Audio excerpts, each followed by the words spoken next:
This presentation focuses on the Cold War era and the collapse of the Soviet Union. This is a famous picture of the final premier of the Soviet Union, Mikhail Gorbachev, and President Ronald Reagan. At the end of this presentation, I will have a link to a song called The Wind of Change by the Scorpions, which was the anthem of the ending of the Cold War. Here's a listing of the Soviet leaders from the start of the Soviet Union, beginning with Vladimir Lenin, Joseph Stalin, Nikita Khrushchev, Leonid Brezhnev, Yuri Andropov, Konstantin Chernenko, and Mikhail Gorbachev. So we will look through each of these and review them. The first one is Vladimir Lenin.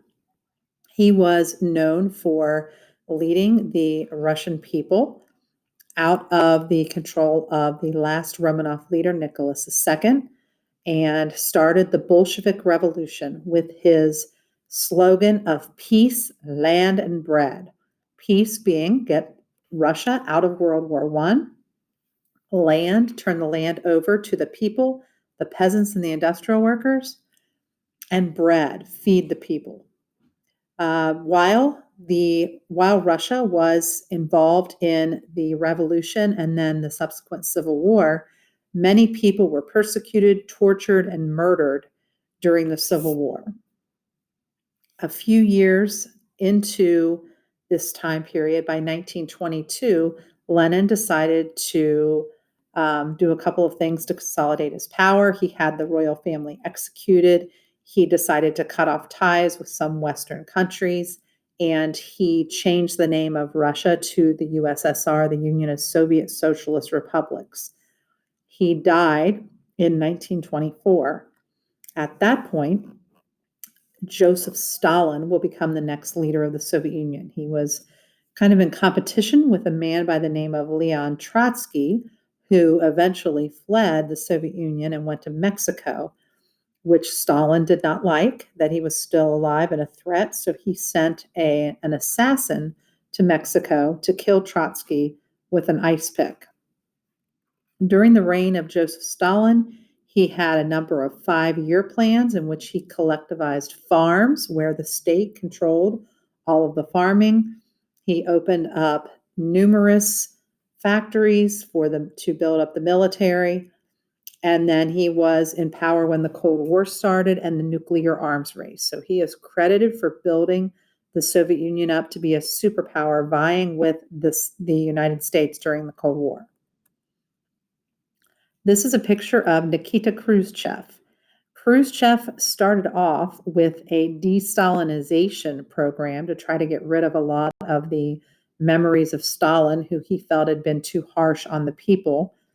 While Khrushchev was in power, there were a number of incidents that took place. One was the launching of their first satellite of Sputnik. So the Soviets were the first to lead in the space race, and this made the United States very nervous. So it was a continued nuclear arms race during the late 1950s and early 1960s. And kind of the last main incident that Khrushchev was involved in was the Cuban Missile Crisis.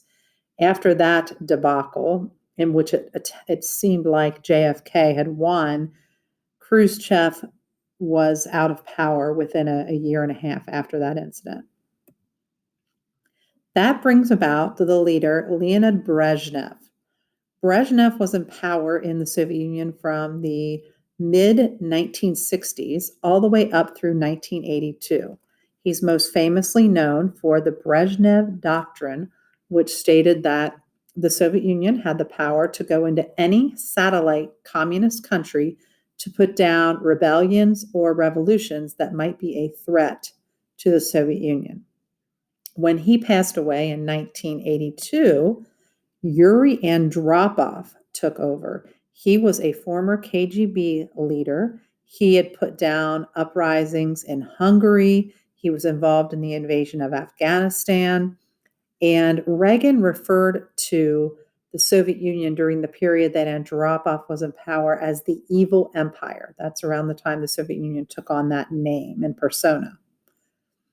Andropov ends up dying. He has kidney failure and all sorts of health issues at the end of his reign. So he's only in power for about a year, a little over a year and a half. And then we have Konstantin Chernenko that comes to power. And Chernenko didn't really, well, he wasn't in power for long either. He also was suffering from a terminal illness. He's kind of well known for boycotting the US Summer Olympics in Los Angeles as a response to Jimmy Carter's boycott of the Moscow Winter Games in the same year. And it's right around this time that the US and the Soviets are really butting heads on a lot of different issues.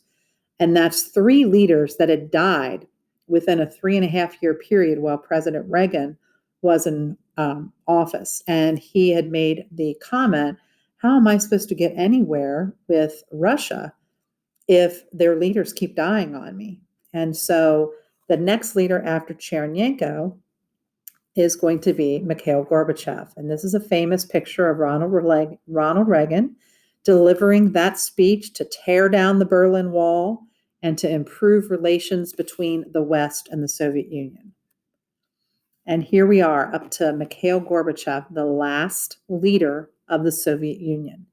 Gorbachev recognized that the Soviet Union was having many failures and that they needed to restructure to try to revive the nation. Two of the changes that he made, he came up with a policy called glasnost, which translates to openness. So it allowed for churches to open, they released certain political dissidents from prison, and they allowed banned books to be published. So they slowly allowed for a few more freedoms.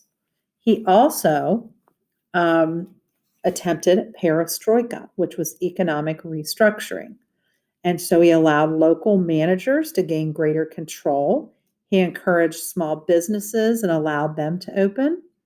And his goal was to make communism more effective and productive. He felt like they needed to look at what was not working and what they needed to do to make it better. With that being said, it actually brings communism down in the Soviet Union because they realized that too much needed to be fixed. And there were many parts of the Soviet Union that wanted to break away and form their own area, their own countries. So all of this begins in Eastern Europe, in Hungary, in East Germany. We see the collapse of communism in Germany that starts to spread to other communist nations. So this is a famous picture of the Berlin Wall. I'll put a clip to the Berlin Wall at the end of this presentation also. But the secret police in East Germany, they were as infamous as the KGB in the Soviet Union. They were called the Stasi. And the Stasi are going to stand down when many people in Berlin start to tear down the Berlin Wall. And it completely changes history. So, what was some of the turmoil that was taking place in the Soviet Union? As we've mentioned before, they had over 100 different ethnic groups.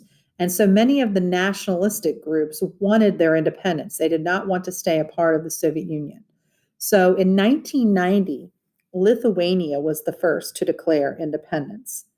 By August 18 of 1991, there was a failed coup, but it did lead to the breakup of the Soviet Union.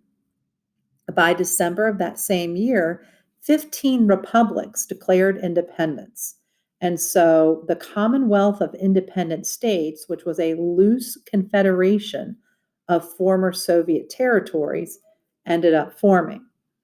Gorbachev ends up resigning, and the USSR ceased to exist at that point.